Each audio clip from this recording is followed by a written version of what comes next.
नमस्कार दोस्तों, स्वागत है आपका मेरे आज के नए व्लॉग में। दीपक रावत चाइना। और आज के व्लॉग में बात करेंगे भारत पाकिस्तान की। सुनाई में आया है कि भाई भारत की सरकार जो है पाकिस्तान के यूट्यूबर्स से बैन हटा रही है। तो मेरी एक क्वेश्चन है भारतीय सरकार से, स्पेशली मोदी जी से।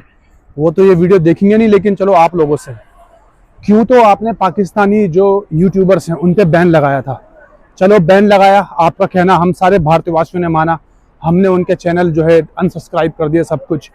अब फिर आप जो है ऑपरेशन सिंदूर करते हो, और उसके बाद इतना सारा ड्रामा करने के बाद बहुत आपके जो चमचे मीडिया वाले हैं उन्होंने भी खूब ड्रामा किया, और फाइनली अब आप लोग जो है बैन हटा रहे हो यूट्यूब से पाकिस्तान के। ऐसी क्या आफत आ गई मोदी जी? मतलब क्या आफत आ गई?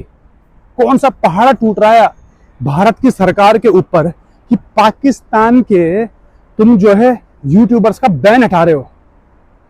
मतलब हम भारतीय जो आम इंसान हैं, हमें आप लोगों ने क्या समझा हुआ है? मतलब आप लोगों ने हमें शायद बलवंत राय का कुत्ता समझा हुआ है। जब मर्जी आप बोलो भूकेंगे, जब मर्जी आप बोलो चुप हो जाओ, जब मर्जी आप बोलो दौड़ेंगे।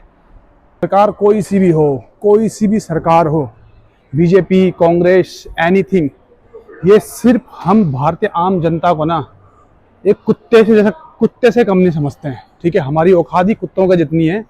ठीक है, तुम मर जाओ, तुम बट जाओ, धर्म के नाम पे बट जाओ, तुम जातियों के नाम पे बट जाओ। ठीक है, और तुम्हें इकट्ठा करना है तो ऑपरेशन सिंदूर करवा लो।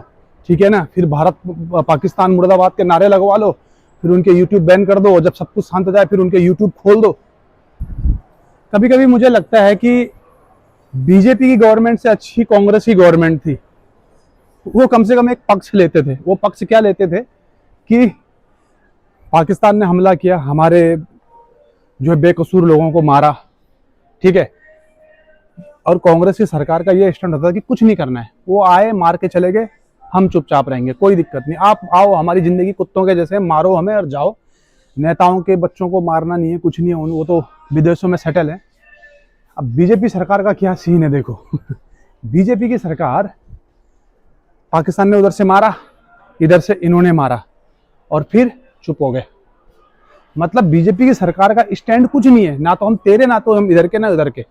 ठीक है, थोड़ी देर बर्फ के जैसे अकड़े और फिर पानी में पिघल गए। ये बीजेपी की सरकार का है। पहले मैं मोदी जी को बहुत स्ट्रॉन्ग लीडर समझता था, लेकिन आई थिंक उनकी लीडरशिप भी कुछ नहीं है, थोड़ा अकड़ना है और फिर खत्म। तो भाई ऐसे अकड़ के भी क्या फायदा? मैं इतना फ्रस्ट्रेट फील कर रहा हूँ ना अपने आप को, एज अ इंडियन होने के नाते। हम बाहर विदेश में एनआरआई लोग हैं, हमें बहुत खुशी होती है भारत की सरकार जब कुछ काम करती है। लेकिन ये क्या यार, तुम उनके यूट्यूब चैनल को दोबारा से खोल रहे हो। ऐसी मतलब मैं इतना फ्रस्ट्रेट हूँ यार। पता नहीं क्या, कैसी सरकार है यार ये। मतलब स्टैंड भी नहीं लेते हो। अभी जब ऑपरेशन सिंदूर हुआ था तो भारत का साथ किसी ने नहीं दिया। क्या, क्यों नहीं दिया? क्योंकि भारत कभी किसी का साथ नहीं देता है। अब मैं तुम्हें बताता हूँ कैसे। भारत क्या है, हाँ जी हम चाहते हैं शांति, चारों तरफ शांति हो और कोई किसी से लड़े झगड़े ना। ठीक है, हम सबके साथ है। एक बात बताऊं, जो सबके साथ होता है ना वो किसी के साथ नहीं होता है।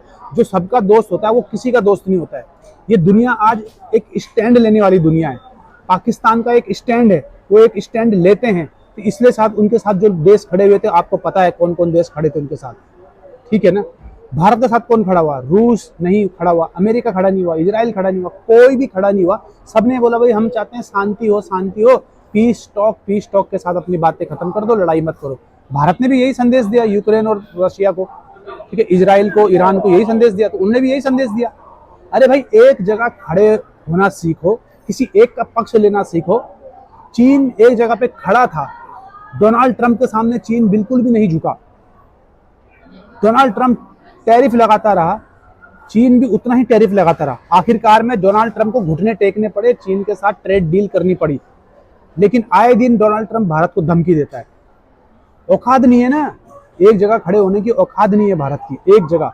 और ये हमको बस अपने देश के अंदर लड़वाते हैं भारत के राजनेता, हमें धर्म जाति के नाम पे बांट देते हैं। ठीक है,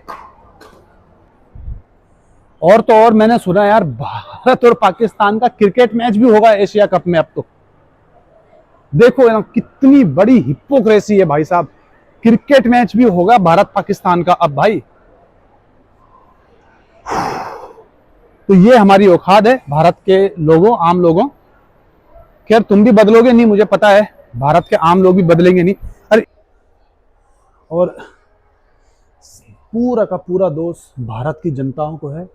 जो लोग जाति, ऊंच नीच, धर्म की राजनीति खेलते हैं, उनके उनके कारण ही आज हमारे देश की ये स्थिति है। अभी मैंने कुछ न्यूज़ सुन रहा था, पता नहीं कौन से राज्य में किसी किसी ने कथा सुनाई, भगवत कथा सुना दी, भगवान की कथा सुना दी।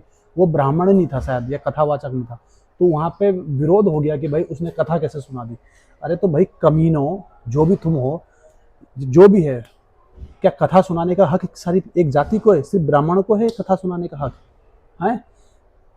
ठेका ले रखा है ब्राह्मणों ने कथा सुनाने का? मेरे को ये जानना है। ठीक है, ठेका ले रखा है क्या कि भगवान की कथा सिर्फ तुम ही सुनाओगे? ईश्वर ने, जिसने इस ब्रह्मांड को बनाया, इस धरती को बनाया, जिसने हमको बनाया, तुमको बनाया, उसने तो ठेका नहीं लिया, उसने तो तुम्हें कोई ठेका नहीं दिया, लेकिन तुम खुद के ठेकेदार बन गए हो कि कथा भी तुम सुनाओगे। भारत में जितने भी लोग हैं, ऊंचे नीचे, जो खुल के कथा सुनाओ, खुल के विरोध करो इस चीज का जो तुम्हें मना कर रहे हैं। कौन होता है ये मना करने वाले हमको कि हम कथा सुनाएंगे कि नहीं सुनाएंगे? जरूरी है कि ब्राह्मण ही कथा सुनाएगा, या जरूरी है ठाकुर, राजपूत या कोई शूद्र वैश्य ही कथा सुनाएगा? जिसकी मर्जी आ रही है कथा सुनाए, जिसकी नहीं आ रही है मत सुनाए। जिसको सुनना है सुने, जिसको नहीं सुनना है मत सुनो। अंत में मैं आप सब लोगों से यही कहना चाहता हूँ, यार तुम उठो, इस ऊंच नीच धर्म की राजनीति से ऊपर उठ जाओ भाई, भारत को बचा लो। क्या क्या स्थिति हुई पड़ी है यार, कम से कम चीन से तो सीख लो यार। चीन से मुकाबला करने जा रहे हो, और ये भारत के जो भांड मीडिया है, असली जो मुद्दा है वो तुम्हें बताएंगे नहीं। बेरोजगारी है, जो है कि किसान, जो है किसानों की समस्या हो रखी है, रोजगार नहीं है लोगों के पास, स्कूल की स्थिति ठीक नहीं है, हॉस्पिटल की स्थिति ठीक नहीं है। वो तो तुमको ये भांड मीडिया, ये बिकाऊ मीडिया बताएगी नहीं, लेकिन हाँ तुम्हें ये दिखाएगी भाई, ऑपरेशन सिंदूर, कराची में बम फोड़ दिया, कराची एयरपोर्ट उड़ा दिया, ये कर दिया, वो कर दिया, अलाना फलाना, पता नहीं सरकार के तलवे चाटते रहती है। आखिरकार में सरकार ने तुम्हें दे दिया बाबा जी का ठुल्लू। पाकिस्तान के साथ मैच भी होगा, और जो है पाकिस्तान के जो यूट्यूब है उनसे भी बैन हट रहा है। तो भाई भारत सरकार का ये निर्णय तो मेरे तो कतई समझ में नहीं आ रहा है। और आपके अगर समझ में आ रहा है तो भाई प्लीज़ मुझे कमेंट्स में बताएं क्या समझ में आया आपके।